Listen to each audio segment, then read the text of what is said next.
This is the Rebel Author Podcast, where we talk about books, business, and occasionally bad words.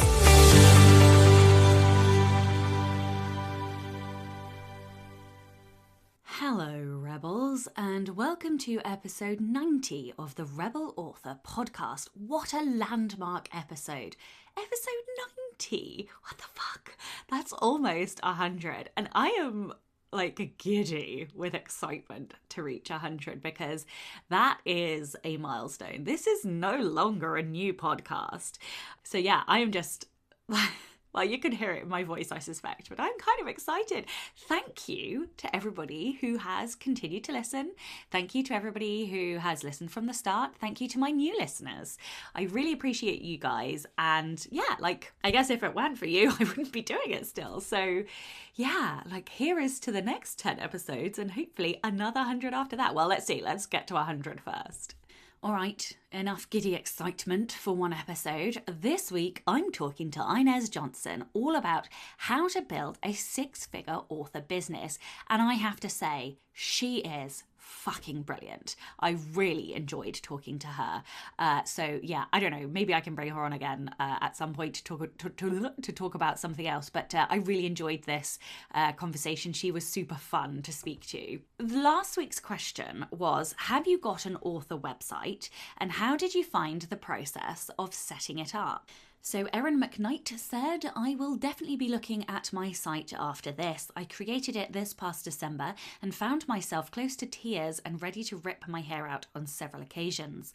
It was a nightmare, but I got it done. Thank goodness for YouTube and author friends to walk me through it when I was lost. I'm not going to lie, I changed the design of my site around the same kind of time, I think, maybe November, December time.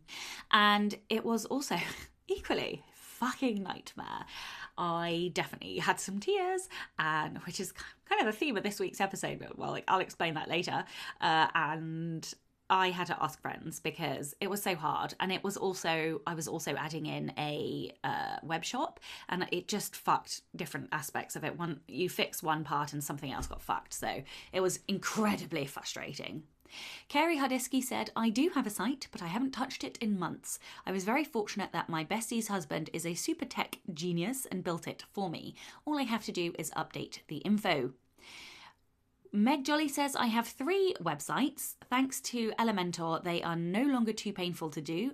That being said, the mention of SEO makes me want to run for the hills. So I need to listen to this one. Next in, we have Paul Debick, I hope I've said your name correctly, and he is a web developer and says SEO can be very complex, but for the most part, you simply want to follow these steps.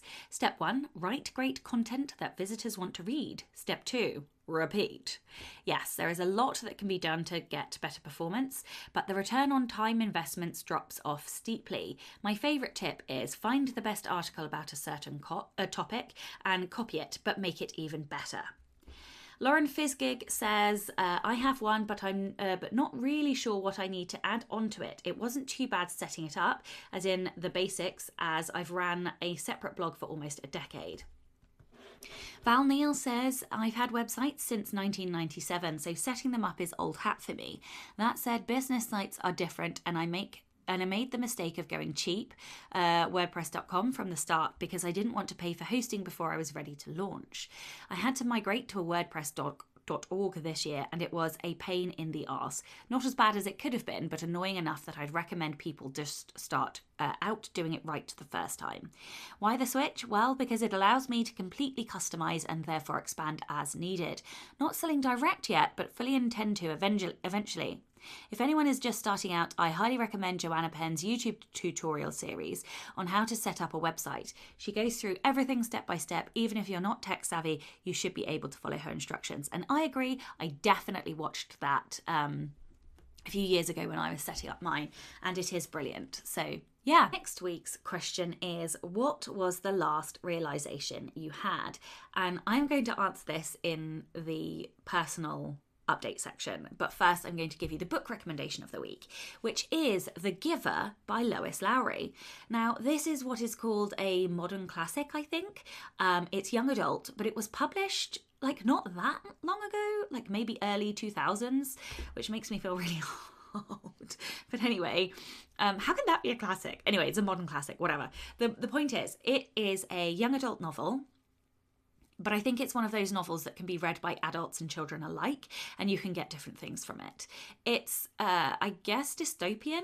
It's set in a world that is meant to be perfect, and everybody, is told exactly what to do, and essentially everybody has jobs, everybody's partners are chosen for them, what they eat, the medicine they have, everything.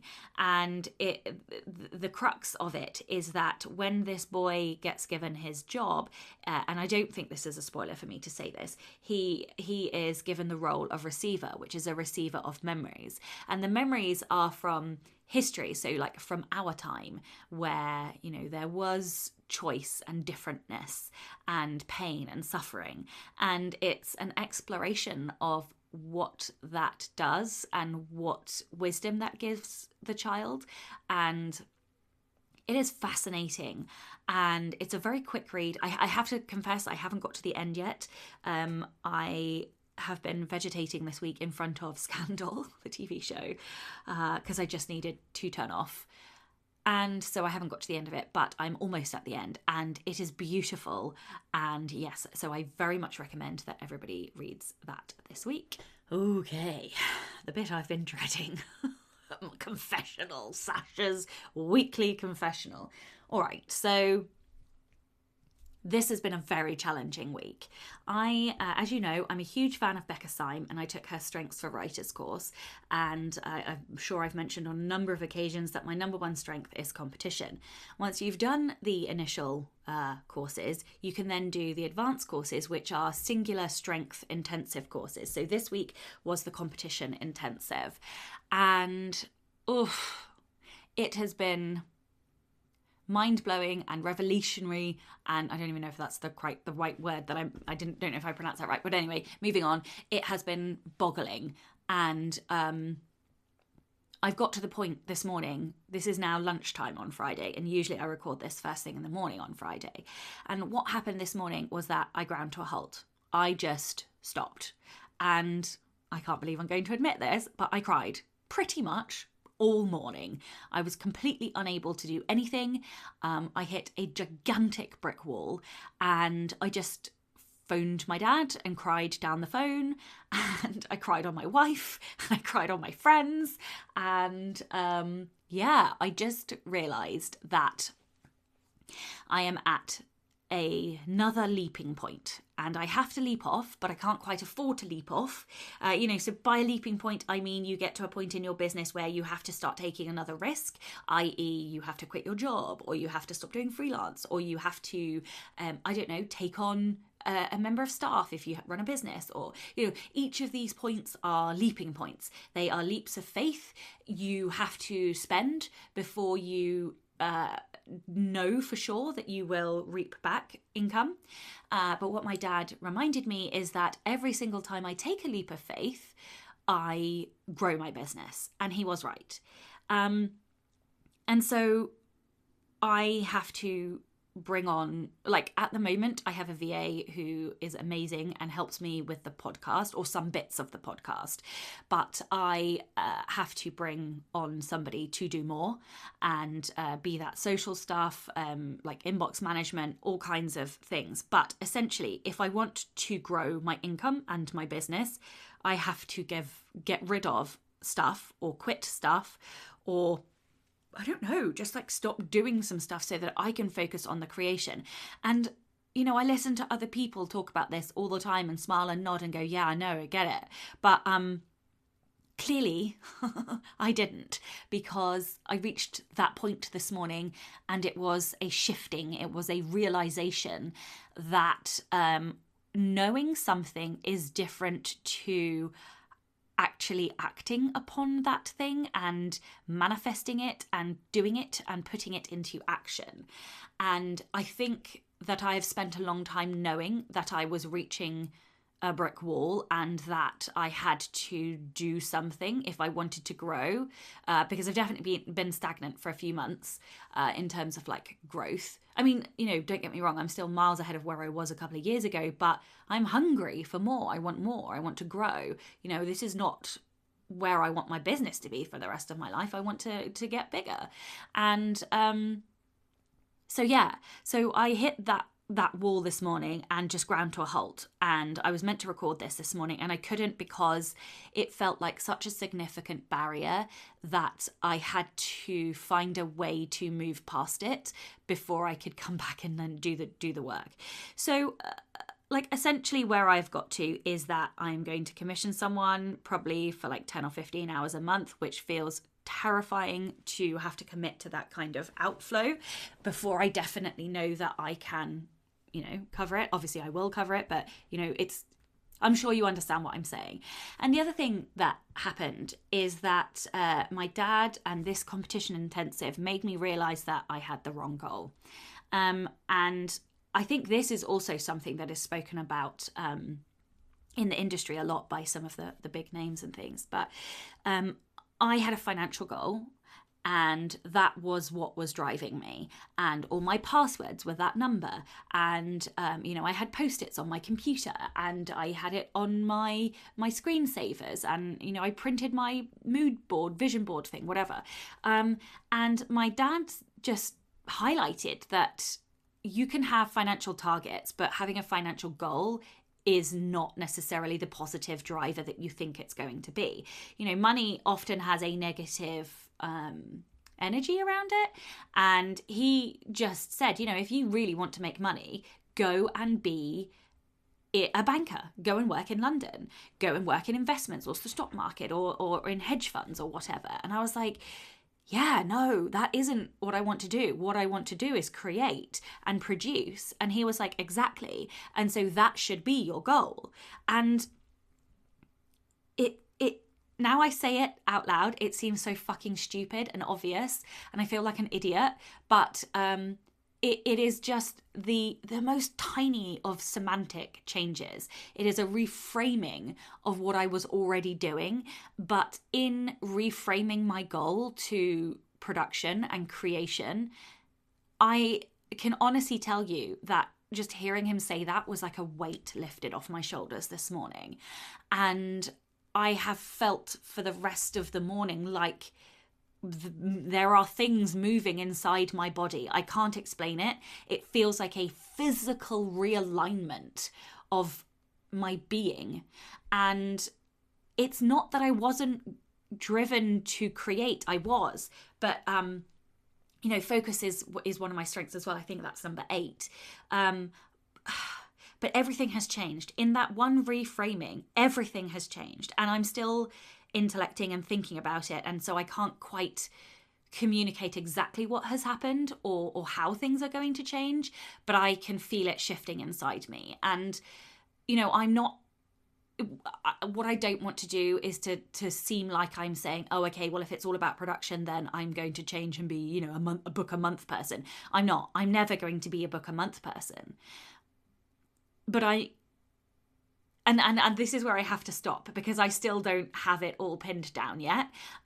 But production and creation, be it books, workbooks, courses, conferences, audiobooks, those are now going to be my focus, and the money will come because if we create, and we build our audiences, then it will come. And that was what my dad said, and he explained, like, for his business, he created the products and the customers came. And of course we have to do a lot of marketing and on all of this stuff, but it just realigned me and gave me the confidence and the focus back that I needed and that I had lost some way along the lines. And so I felt like I had to share that with you. And it feels quite vulnerable and scary telling people this because, these are these dark things, and not dark, but, it's horrible having to confess these things and just be honest. But I genuinely feel like there might be other people out there who will have sidelined themselves, maybe with the wrong goal, not meaning to, and having the best of intentions, which is what I had. So yeah, I hope this resonates with somebody, and that you find it helpful. All right. Next up, Rebel Author Diaries Anthology submissions. We are really down to the wire now. So we only have a couple of weeks left before the submission window shuts. So if you want to get in the anthology, now is the time. It closes on the 30th of June. UK 30th of June at midnight. So if you want to be in with a chance of being in the anthology, then you need to submit your stories, and I will leave the link in the show notes. Rebel of the Week this week is Karen Heenan, and I hope I said your name correctly. Karen says, I grew up as an only child with a very overprotective mum. I was really shy, but I still never quite believed her line that the world was a dangerous place and that I should stay close to home and have a small, safe life like hers. My mum created the problem, but she also gave me the solution. She was a big reader, and I learned to read early, and I read everything I could get my hands on. In one of my favourite books as a kid, the main character goes to Europe after she graduates high school. I wanted to do that, but I didn't have any money, and there was no support for the idea of travelling. It was expensive and scary. Why not just go to the shore like we always have? I got an office job right out of high school, and once I'd saved up enough money, I applied for a passport and bought a round-trip ticket to London on my lunch break. I kept it secret for months and didn't tell anyone until the day I left for my trip, because I didn't want to give them the time to talk me out of it or wreck what little confidence I had. Because I was terrified, I've never been on my own, never flown before, and here I was going to a foreign country, even if they spoke English. I didn't even have a hotel reservation. I had some cash, a wad of traveller's checks, and a fat paperback copy of London on $25 a day. This was 1983-ish. When I landed at Heathrow, I retrieved my bag, figured out British payphones, found a bed and breakfast with a room, and took the tube into London, where I had the best week of my life to that point. I was still scared shitless most of the time, but I understood that I could be afraid and still do things that I wanted. And the fear didn't have to stop me and keep me in place where I no longer wanted to be. When I came home from vacation, I got a better paying office job, an apartment in the city, and I rarely looked back at that scared kid who almost missed out on her whole freaking life. I love this. I love that this is a story of empowerment. I love that you just said fuck it and went off and travelled by yourself. I honestly think that travel is one of the most life-changing things that you can possibly do if you are able to travel. And that doesn't necessarily mean abroad. It just means, seeing different things in your own country too. But that is one of the things over the last 18 months that I have missed the most. And I am desperate to get out of the country and see new things. So thank you very much. Keep sending me in those stories. If you would like to be a Rebel of the Week, please do send in your story. It can be any kind of rebellion, big, small, or something in between. You can email your rebel story to rebelauthorpodcast@gmail.com or Instagram me at SashaBlackAuthor. No new patrons this week, but a big thank you to my existing patrons. If you would like to support the show and get early access to all of the episodes as well as bonus content from as little as $2 a month, then you can do so by visiting patreon.com/Sasha Black. All right, enough bollocksing on from me. Let's get on with the interview. Hello and welcome to the Rebel Author Podcast. Today I am joined by Ines Johnson. Ines is a lover of fairy tales, folklore and mythology. She spends her days reimagining the stories of old in a modern world. She writes books where damsels cause the distress, princesses wield swords, and mums save the world. And as I said to you earlier, I really need your books in my life because, oh my God, they sound like everything that I want to be true in the world. So yeah, we're going to talk about that later. Aside from being a writer, professional reader, and teacher, Ines is a very bad Buddhist. She sits in Sangha, Oh, you'll have to tell me how that. Oh, I've said it right. Okay, cool. Each week, and while others are meditating and getting their Zen on, she's contemplating how to use the teachings to strengthen her plots and character motivations. Ines lives outside Washington, D.C. with her two little sidekicks who are growing up way too fast. Oh, gosh, don't I know that? My boy, I tell you what, I swear each year gets faster too. Yes, it does. So welcome. I want to ask you so many things about just your bio before we even get into it. So how do you use the Buddhist teachings in your writing? Because that's awesome. So the same way was when I was younger, and most of my family is Catholic, and so when I would go to Sunday school, I love the parts where where they would take the Bible and there would be a moral to the story. Like I love that. Like I wasn't really interested in all the other stuff. I just wanted you to read me the story and the moral, and I would get the lesson. In the same way that we in America we have these things, or we used to have these things called after school specials, where it would show like a kid in some type of harsh decision making thing that he or she had to do. And at the end, when we saw them go do the bad decision and the good decision, there was a moral to the story. So it's the same thing. When you're sitting in Sangha, there's usually a lesson that you're teaching, a lesson that is being taught. Of how a different way to live your life, to make different decisions. So all of my books, I try to make them have a moral to the story, which we could just say is a theme. Mm. And it makes me happy. It makes me feel like I'm applying teachings to not only my life to but my readers' lives as well. I love that so much. Like I had a real love-hate relationship with theme when I was like earlier in my writing. I used to find it so hard, and like I didn't, if I'm honest, I didn't really put a theme in like my early books.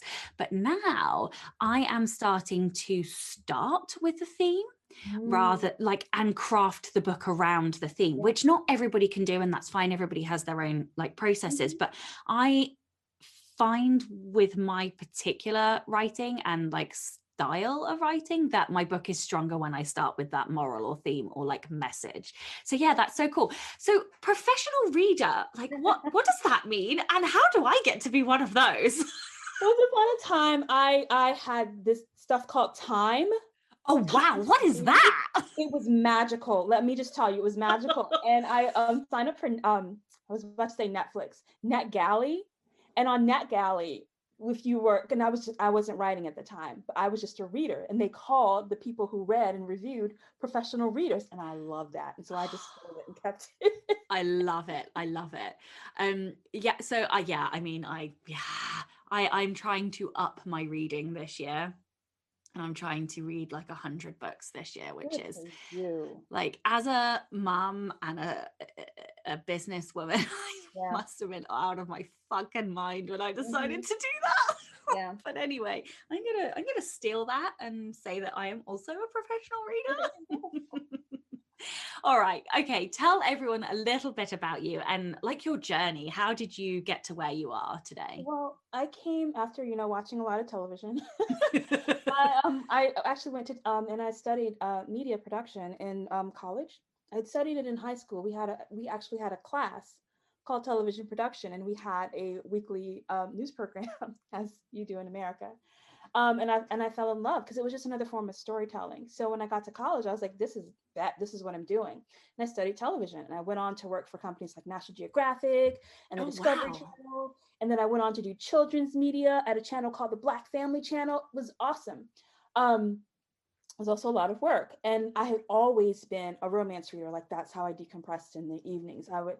My godmother, I love this story. My godmother, um, in her kitchen pantry, where you're supposed to have like pastas and rice and cans, in case the apocalypse comes.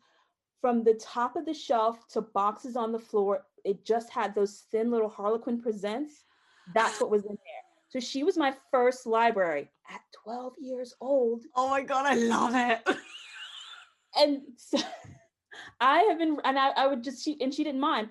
After she read them, I could have whatever I wanted. So I just was constantly reading those. So I was addicted to romance at a young age.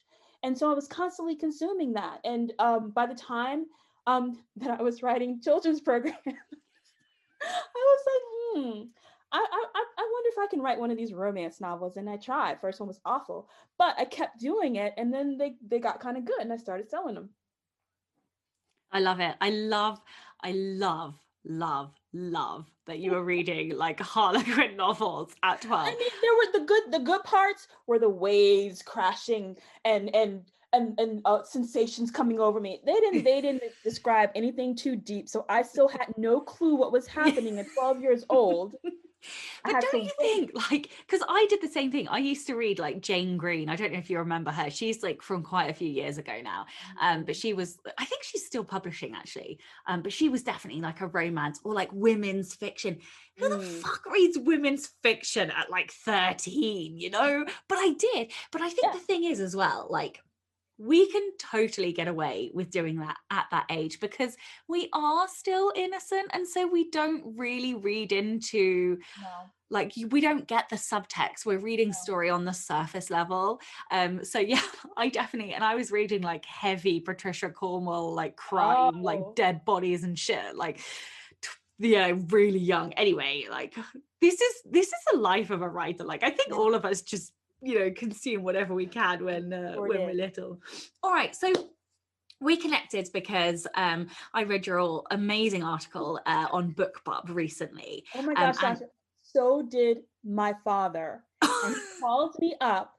And if you've read the article, he calls me up and he's like, "So, what did you mean about the two guys and the swords crossing? What huh? I'm dead.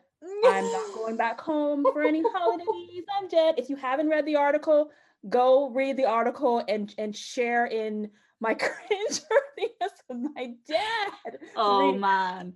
I Fun. I will link to the article in the show notes for everybody. But yeah, that is, so I'm guessing like your pen name is no longer a secret. 'Cause No, I didn't expect my father to read that article though. wow, I would like just, yeah, don't let him read the books. No, no. The We fear in your must eyes. come to that agreement. No. Oh boy. All right. So in the article, you mentioned that you made like quite a few mistakes on your Yeah. journey. And I think that's natural. A lot of us make mistakes, but Mhm. you are now seriously successful as a six-figure author. So Thank you. like, can you talk me through some of the mistakes that you made? And I'm sure we'll probably go into some more detail as we go on, but like, what were some of the main mistakes you made on your journey? The main mistake, and I didn't know this was a mistake at first, the main mistake was I didn't have a very clear goal. I did have a goal. Let me take that back. My goal was I was on one of those Yahoo. Remember Yahoo used to do like it was almost like a forum where you could email and then and someone would ask a question and then you get replies. I don't remember what they were called, but Yahoo had that. And this big author had one, and I was about to publish my first book, and I was like, okay, what are my expectations supposed to be? And someone replied, she was like, girl, I made $10 my first month, and I was slap happy that someone read my book. And so in my mind, I was like, well, okay, because I'm competitive. I know you're competitive. I'm competitive Yes. too. And I was like, Yes. bet all I need to do is make $10.01, and I am a success. I So love that you. was my first goal. But I didn't, so the mistake that I didn't have is I didn't really have any clear goals. I was still very gainfully employed at the time. And I was writing these books just because I had tried the traditional route and I didn't even get rejection letters. Like people just didn't even contact me back. I would hear stories of people, oh, I got 10 rejections this week. And I was like, oh, they didn't even write me back. I wanted my stories to get out there, and then there was self-publishing, so I put that book out there, and I think I made $100 the first month that I published, and so I thought I had arrived, and that was really, and again, I just wanted people to read my books, so that was pretty much my goal. I didn't have this goal in mind of I want to be a six-figure author. I just wanted to publish my books, and I wanted to have people read and leave reviews and say that I was doing a good job. That was my goal, but I see today that a lot of times people don't, if they want to make this a business, they don't have very clear goals. They don't know why they're doing it. They might just want to put their books out, but then they're expecting six figures. So when I needed this job, this book writing job to actually make me a full-time income, I made what I call a SMART goal. I made a very specific, measured, achievable, relevant, time-bound goal that I could break down into measurable parts. And you'll see how I did this if you read the article. But where I live, just outside Washington, D.C., I need $2,500 a month to pay all of my household bills and expenses. And so that breaks down to about $82 a day, which then breaks down, if you have a $2.99 book, that breaks down to I needed to sell 40 books a day. So that was my measurable goal. So having a specific and then a measurable goal that you can then figure out, well, how do I get 40 sales a day? Then you can figure out some strategies of how to get 40 sales a day. That's the part that I think that when we have to turn off our creative mind that just wrote the book and turn on the analytical side, the business side, to start to figure out, how can I do this step by step and make achievable steps towards this goal? That's what I didn't do at first. And I think it even goes like even further back than that, because a lot of people don't actually know what they genuinely need per month. So like before I left my job, I had a shit ton of debt. I had student debt, I had like fertility treatment debt, I had car debt. And so I couldn't leave my job because that debt was like 800 quid a month. That's like $1,200 in debt a month I was paying off.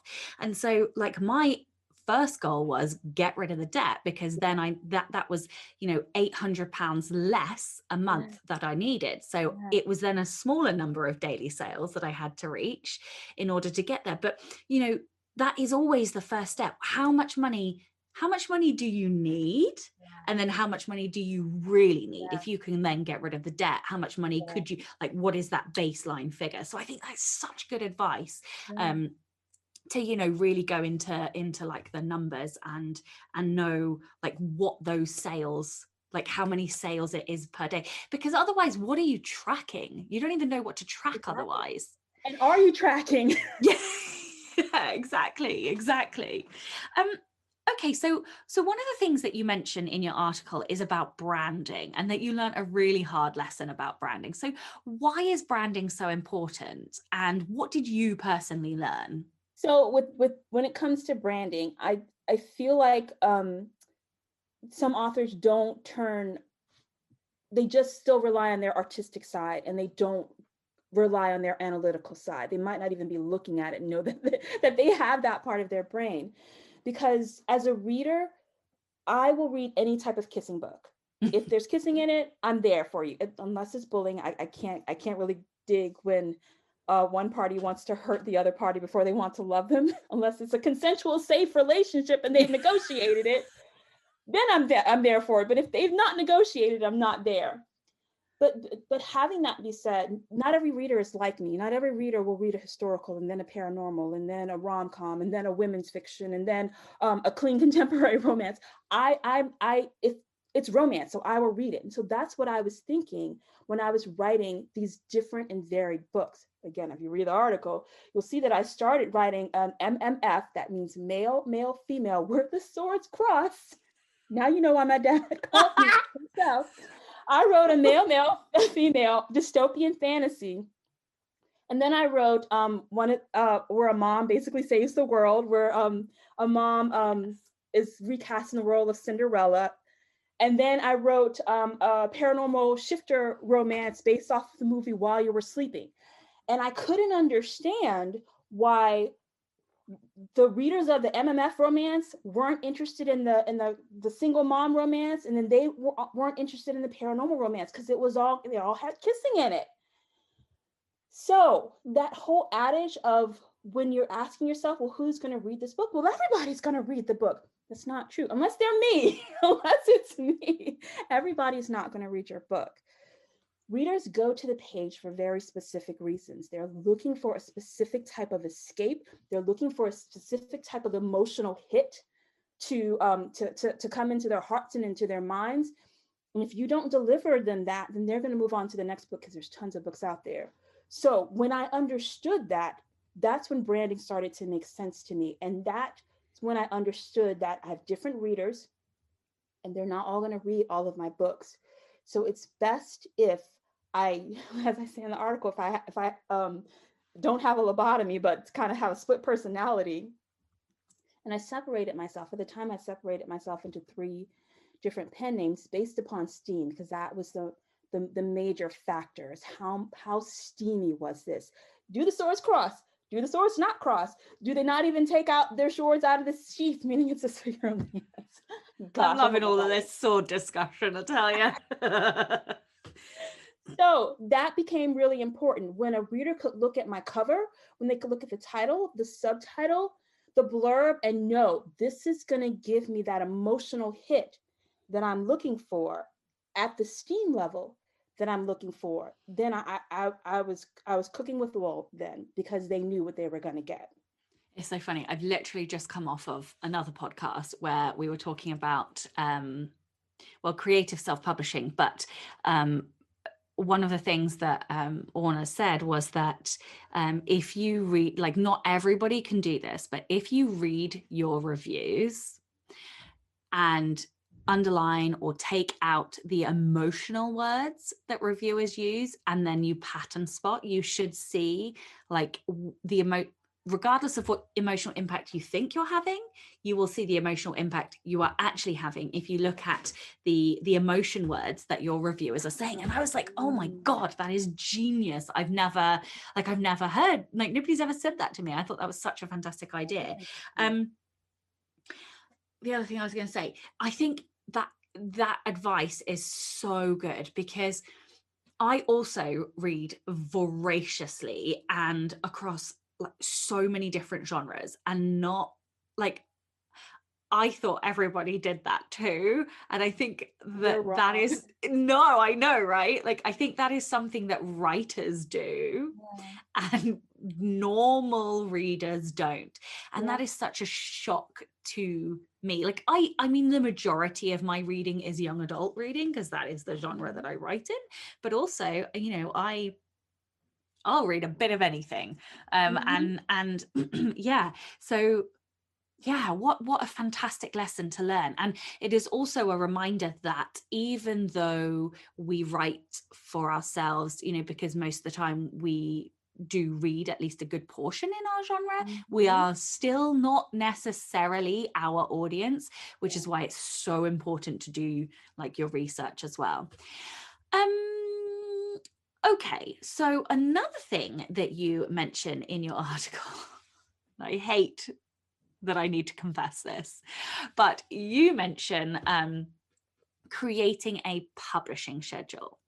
Now, the minute I seem to like set a goal, I will just go and fuck shit up and not be able to get to that goal. I don't know why. Like, I want to take responsibility and not be like, but life gets in the way, because, you know, I don't want to be that person, but also life gets in the way sometimes. And then I don't know, like, it's I don't know why I am incapable of, I think I just have unrealistic expectations. Like, how are you able to do that? How do you create your schedules? How do you know that you're gonna hit on a certain, like, and then how do you deliver? Like, how? Tell me your secrets.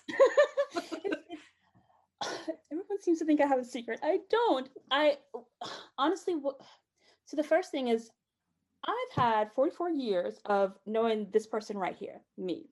And so I know my habits, and I know how to trick myself. I know how to goad myself. So, and I know the things that I'm capable of and the things that I'm not capable of. And I know when I'm pushing myself too hard and not pushing myself enough. So I think that's key. And I want to say that out loud, because I do realize that I have a fast writing speed, which does not mean that you, Sasha, and you all out there, that you need to aspire to what I do, because I do this because, again, I know my limits. You need to know your limits to get you to where you want to be. So that's the first thing that you need to do, is you need to know your limits. So what I terrify me. Go on, tell me, make me. What I tell people to do is the first thing that you need to do is, you know, your words per hour. And one of the best ways to do that is to sit down and sprint, or just to keep a log of how much you're writing in a full day. So like at your not even at your best, at your average, what can you do in a day? I prefer sprints because I can sit down and hammer out something in 20 and 25 minutes and figure out where I can get 25 minutes out of a 24-hour day. So I know that about myself. I know that if I sit down and I do a certain amount of sprints and I'm going to get a certain amount of words, really chapters, because I don't like to write by word count. It stresses me out. A chapter or a scene is a complete story. And I know I can tell a complete story within an hour. So I know that about myself. And I know that I can sit down and get about 2 to 4 chapters every day. And so if I know that I can get about 2 to 4 chapters every day, and I outline my book, and I know that this book is going to be 20 chapters, and I know that this other book is going to be 27 chapters, because those are the amount of scenes that I need, then I know if I'm averaging 3 chapters a day, then I know that in about 7 days or 10 working days, I can have a book. Wow. Yeah. So that's really what it is. I sat down and I studied myself. I know how many words I can, or how many chapters rather, I can get a day. This is, I am like in awe, because like Dan is like this, and he can write a book to a word count. Like, what the how? I feel like my brain is melting out of my nostrils. And this is like part of the problem, is that I think I don't write linearly, which doesn't really help myself. And even when I then do outline, I rarely stick to my outline. But yet also I can't embrace writing into the dark. Like, not entirely, because I like I have to get things straight in my head, even though I then don't write in a straight line. But yeah, like, and so one of the things that I do, which makes me feel like I should be able to get more accurate guesses, is that I do track my word count. So I track my daily word count, and I know that I average somewhere between 20 and 40k a month. And then plus or minus editing, like on top of that. So I know, like, I want to get to the point where I'm writing about 500,000 words a year. So about 6 books a year. That feels comfortable for me, I think, where I then won't lose the enjoyment, because I like playing with sentences and like, not, I don't know, like, yeah, I don't know. I feel like 6 books is enough to push me slightly outside of where I'm at now. So like to keep me, going, but then not so much that I will then just be smashing out words for the sake of smashing out words. Well, Sasha, what do you think about, instead of the next book that you're writing, instead of doing word count, what do you think about just tracking the chapters? How would I do that if I don't write in complete chapters? So this is why I find it difficult to track things. So like, what will happen is, well, at the moment, what I'm doing is I'm trying skinny drafting. So I'm about 14,000 words into a skinny draft. And I go to a new chapter and I tell the draft. So when I edit, because I also hate editing. So what I'm hoping this is going to do is that editing process is going to be more fun, because I'll be doing the description and the bits that I like, and like making it right in that second draft. But anyway, normally what will happen is I will go to a section, so like a part of a scene that I can see really clearly, and I'll just write that, but I might not do the opening or the closing of that chapter. So that doesn't help myself. But maybe with the skinny drafting, which I am more or less doing the whole chapter, that might work. Yeah, I'm going to try that. Thank you. Try and see if it works. Some of my friends get annoyed with me because they were like, what do you think about this? And I'll just say, try it and see. Because all that will happen is either it'll work, or it's not that it'll work or it won't work. It'll work, or it'll teach you something about yourself for you to better your process. Yeah. Oh, I love that. I love that. I'm already I'm off now, thinking in my head about different tracking methods. I want to know how this works out for you. Yeah. I will let you know. So you've obviously got multiple pen names. So like, what tactics are you using to find readers in each of your genre? And do those tactics change for different genres, or are you using like the same tactics? Like, how does that work? How are you finding new readers? A couple of different ways. So I started with the Ines pen name, and like I said, she was all over the place writing whatever she wanted to, mostly some stuff with magic. And then I got there, and then I broke myself out into N period S period Johnson, where all of my super steamy source crossing stuff went over to N S Johnson. And then I got really intentional when I did Shanae Johnson, who is my sweet, clean and wholesome pen name. With Shanae, I had learned a lot about the business by then, so I got very, very intentional, and I did a lot of research on the front end. I started to go and I looked at the each storefront because I knew I wanted to write clean and wholesome romance because it was a different steam level. It was a 0 steam level, just a sweet kiss steam level. So I looked on places like Barnes and Noble's Nook. I looked on Apple Books. I looked on Kobo, and I started to see who was selling there, and I saw that there was a lot of cowboy romances selling on Apple and Barnes and Noble. So I knew there were readers there. But what's really interesting too is I started to look closer at Google Play and Kobo, and I see that my steamy paranormal romance is selling well there, and not necessarily my sweet, clean, and wholesome romance. So I'm seeing different subgenres selling well on different platforms, at least for me. The other place that I look outside of just looking at platforms is I'm a huge believer in Facebook ads. And I don't just look when I'm looking for a new target for Facebook ads, I don't just look at the authors. I look at, like, I write sweet military romance. So I would look at things like, okay, I would put in the search field like military wives, like, and what's associated with military wives, and then I would narrow it down to book readers, and I would send an ad to them. I would look at like the Hallmark Channel or the Lifetime movie channel and narrow it down to reading and look at them. So I look at behaviors as well as just looking at the authors. And the same thing with the steamy stuff. Like, people know, like, if you're doing vampires, maybe try Buffy the Vampire Slayer, the television show, and then narrow it down to books and to see if you can find any readers in there. So it's tactics like that's working for me. I think that is fantastic advice. And like, just like the emotion earlier, I think looking at behaviors, nobody, like, it's not something that you ever hear people like authors talking about, but that is so, so true. Like, when I think about my own behavior, like, I love vampire like stories, like vampire TV shows, like vampire anything, I will consume it. And yeah, like, I don't think I have thought to do that. So I think that is absolutely cracking advice. Also, Facebook ads do scare me, but like, I know I have to. They don't bite back.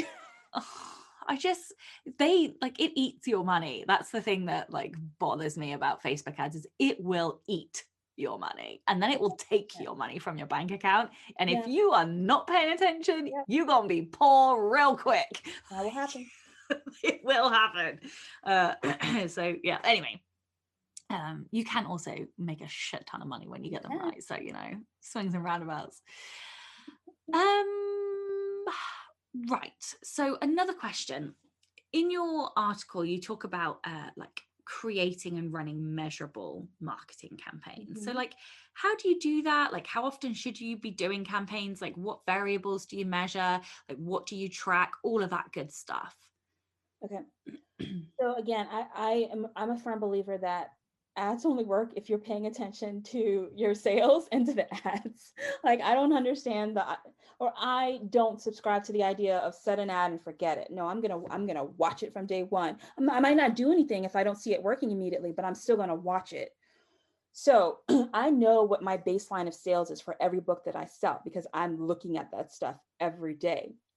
And so if I know that I'm selling 5 books a day of a specific title, and then I start a Facebook ad for $5 a day, and then all of a sudden I'm selling 11 books a day, and I haven't done anything else, then I'm going to assume that 5, maybe 4 of those book sales are coming from that Facebook ad. So, and then I'm looking at the ROI. I hear people saying, oh my God, because sometimes my ads are 20 cents, sometimes my ads are 30 cents a click. They're like, oh my God, if it's over 10 cents a click, I'm turn it off. And I'm like, my books are $2.99. If I sell a book, I make $2. If I just sold 5 books at 30 cents a click, I am not turning that ad off. It's making me money. So the measurement that I'm looking at is the ROI.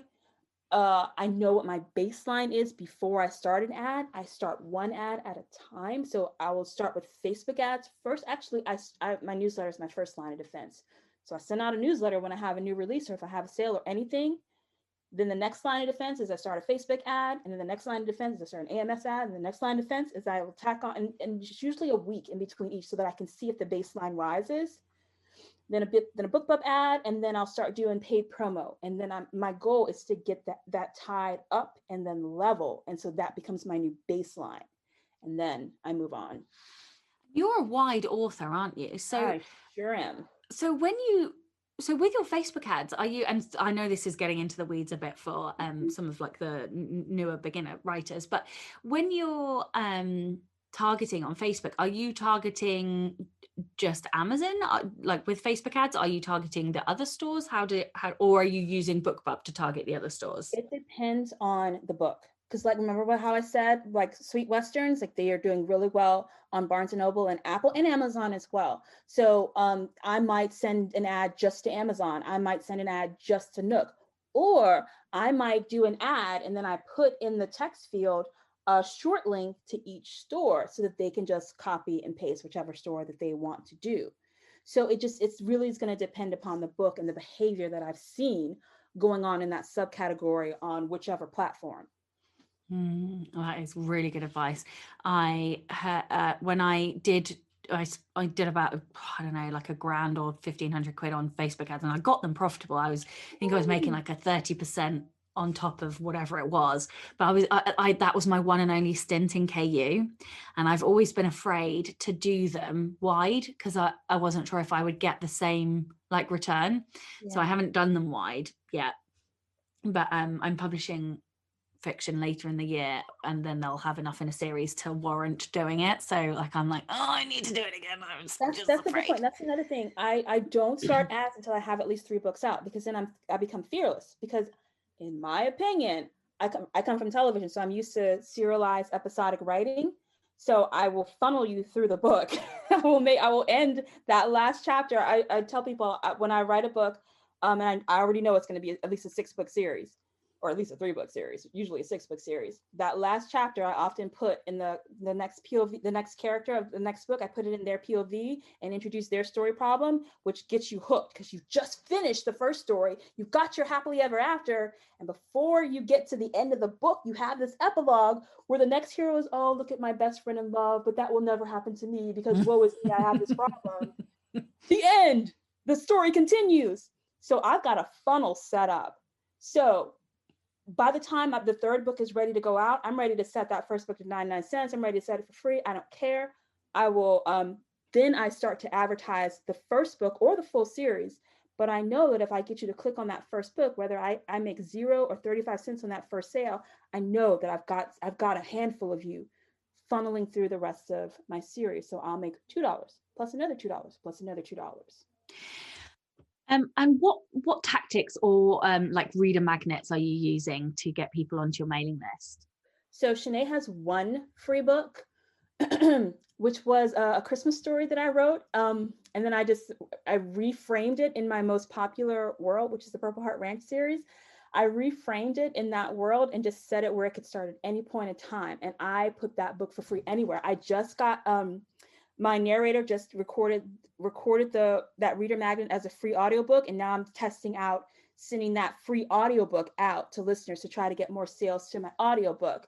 So I put it everywhere. It stays free. It's a reader magnet, so it stays free. Also, the first book in my flagship series, again, the Purple Heart Ranch, I initially made that perma 99 cents, and then by the time I got to book 11, I made it perma free.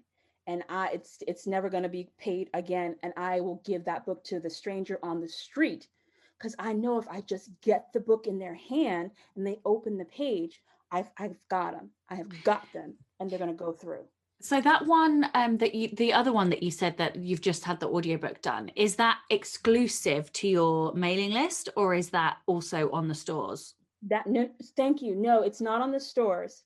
I'm pushing big to sell things direct this year. So that is on BookFunnel. that is I put it inside of one of the box sets that I do plan to sell on ACX and all the other folks, but I'm thinking about putting that book up on YouTube for free. I'm thinking about putting it up on Spotify, like wherever I can put that book for free to reach new readers. I'm gonna put that book up there. Yeah, I think I've been listening to a few podcasts specifically on Wide, and like Mark Lefebvre with his Wide for the Win stuff recently, about how what free is still really working Wide. So yeah, I'm releasing book 3 and 4 in a series, and I'm like, do I do 99 cents? Do I do free? And I also have to come up with like an exclusive reader magnet before I do that, because I still haven't done that for my fiction anyway. Okay, cool. So one last question, I think, before I ask you the ultimate question. Like, we've talked a lot about marketing tactics, but are there any tactics that are really working for you right now? Like maybe things that you have discarded, or anything, maybe if you feel like you've covered most of those tactics, maybe let's talk about launches. Like, how do you launch? Do you throw everything? Do you have gigantic ones? Do you do small ones? Yeah. My backlist makes me the bulk of my money. So, and I am releasing, I have 2 pen names right now. I'm actively releasing, and each of them releases 1 book a month. So I've got 2 pieces. Wait, hang on. What? Yes, ma'am. You're releasing 2 books a month? Yes, ma'am. Fuck. Oh, I let come me from just television. I always feel like I have to preface this. I learned I feel, I don't know where this lesson comes from for authors, that they're supposed to write 1 book a year. That's not what I learned. I learned I needed to tell 13 complete episodes in a series, sometimes twice a year. So this is normal speed to me. So I don't know. Everybody go back to school and learn to become a television writer. But yeah, so yeah. I am in awe of you. I don't know where to go from here. Well, let me finish answering your question. So because Shanae launches 1 a month, and Ines launches 1 a month, launching is not something that I spend a lot of money and time and energy on, because my energy is completely on the backlist, because my goal is to just make my ship rise and stay. Yeah, because when you release, you get a nice spike, but then it comes down. So I'm focused on the rise and stay. And so right now, even when I launch a new book, my backlist still makes more than that launch day every time. So I'm not so focused on launching. What I do pretty much the same thing over and over again. I build it up in my newsletter, so that I always have pre-orders. So I build it up. I've got pre-orders. I know how much money I can spend, because I'm usually using that pre-order money to spend on the launch. My newsletter is gold. I send my newsletter, I make money, and I send my newsletter out every week. Shanae sends on Wednesdays, and Ness sends on Tuesdays, and I'm very chatty. So I'm, even if I'm not selling them a book, I'm just chatting with them, having fun, and they're probably gonna, they buy a book. I figured out that Tuesdays, Wednesdays, because once upon a time, Tuesdays and Wednesdays were my low days in sales. So that's when I set my newsletters, and now Tuesdays and Wednesdays are always my highest days of sale, because that's when I send my newsletter and I chat with people in my newsletter. So I do that. And then I start my Facebook ads, but with my Facebook ads, because I've been running them so long, I've built what's called a warm audience. If ever you go into your Facebook ads, you'll be able to see that you can build an audience based on anyone who has clicked or engaged on any of your posts or your ads. So I always send to them first, because they're warm, they have clicked, they've engaged with me. I send to them first, and then I'll send to my try and true big, like 1 million potential audiences. Then I start the MS ads, then I start the book club ads, rinse, repeat. And I'm doing that every month. So that's what I can manage, is that particular process. I am like bowing at your feet. I am just in awe of you. Full stop. That's the end of my sentence. It took me a long time to figure this stuff out. Remember, if you read that article, you'll see I failed. I bumbled around a lot until I really started paying attention to what was happening with my books, and I started to look for the patterns and see, oh, I'm not making any money on Tuesdays. Why don't I send a newsletter and tell people how awesome this book is? Oh, I'm not making any money on the weekends. Why don't I schedule promo for the weekend? So it took me paying attention and finding my gaps and my mistakes and figuring out strategies to fill those gaps and mistakes to get me where I wanted to be. So how do you how do you track? Are you just using the dashboards? Are you taking that data and putting it into a spreadsheet? Like, what are you using to track sales and things? I'm very tactile. If you if you look at that article, you'll see some of my bullet journal and planner spreads. Because I love planners and office supplies and stickers and colored pens. They make me happy. So no spreadsheets for me. I write this stuff down by hand because then I'm gonna do it. If I'm just sit at a computer and I'm just downloading it into a spreadsheet, I'm gonna forget. I'm not gonna wanna. But if I get to match pretty colors and highlighters and put stickers next to them, you see, I'm getting excited right now. So I wake up in the morning, I have a planner spread where I write down the royalties earned per platform each day. I take a look at my ads. I don't really write down my ad spend because my cost per click ad spend, like Facebook and BookBub, because I'm spending about the same amount each day because I have caps on those. So I'm looking at the royalties. If I have, like today, I have a book sends ad running. So at the end of the day, I'm going to look and see how many sales I got from that book send, so I know if I'm going to use them again or not. So I write the stuff by hand, and it's all pretty and it's color coded, and it makes me pay attention and it makes me focus on it. But that's just me. You can do spreadsheets. Okay, because I was like, do you, when you publish wide, and I am assuming you have a fuckload of books at this point. If you're, yeah, how many? Sorry, it is a fuckload. That is the correct number. I'm so glad that is how we are measuring them. Yeah. Stop counting. Yeah, I was like, wait, because that is a lot of platforms with a lot of books. Are you writing down the sales for each individual book? No. Okay, cool. No. I glance at what's selling, what's not, and I can't hold those numbers in my head, but it informs me. So I'll and that's why I know that on Kobo and Google Play, my steamy dragon shifters are selling really well, but not so much my sweet romance, which is selling well on Barnes and Noble and Apple and Amazon. It's selling well on there. So that's informing me of what I need to be focusing on in my publishing schedule and what I don't need to be focusing on, or what I need to try and see if I can sell a different way, like make a new Facebook ad campaign for a series that's not selling. Yeah, I need to think about a better tracking method, because I check my sales every day. I can reel off which books sell the most in the order that they sell the most. I know that Sundays are always my best days, but I don't necessarily have that recorded anywhere. I don't necessarily, I don't know, like I know that because I look every day and I hold it intuitively, but I think that's great until you want to really start ramping up like the income. Then you need like a proper tracking so that you can see exactly what is impacting your sales. So I need to think about a method of tracking, I think, in a better way. I used to track every day. I would write down how many sales I got from each book, but then like you go over 10 books and suddenly that's not fun anymore. Especially when you're publishing wide. Okay, this is the Rebel Author Podcast.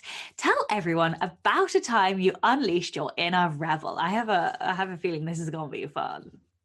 Okay, so there's 2 times. So for Shanae, my sweet, clean, wholesome romance, I was selling like gangbusters. I was selling sweet Western romances, military men who were wounded warriors who went to a ranch, a rehabilitation ranch, but the ranch, you could only stay there if you were a family, so they all had to get married, like modern day marriage of convenience. Sells like crazy. People are constantly, when's the next one coming out? When's the next one coming out? And then me, I was like, oh, look, Harry and Meghan are getting married. Royal romance must be the next big thing. So I wrote some royal romances, sweet, clean, wholesome royal romances. And my readers were like, well, that's cute. When's the next Purple Heart Ranch coming out? They ignored it, and I just didn't care because I was like, these are cute. You guys are gonna take it and you're gonna read it. Nope. They were like, when is the next horse book coming out? So that was one mistake that I made. And then so I've had 3 pen names, right? I have my NS pen name who does the steamy magical stuff. I have the NS pen name who, the swords cross there a lot. And then I have the Sinead Johnson pen name. And it's tiring. It's tiring. And I was not putting out any new books under the NS super, super steamy erotic romance pen name. And I was like, all of my NS books are just as steamy. Why have I separated myself thusly? The readers that I have cultivated now know that I can go a little on the kinky side. So I don't want to be NS. I don't want to be NS anymore. And so this year I started to sneak NS's books into NS. And the readers that I have, and remember, I started with those super kinky books.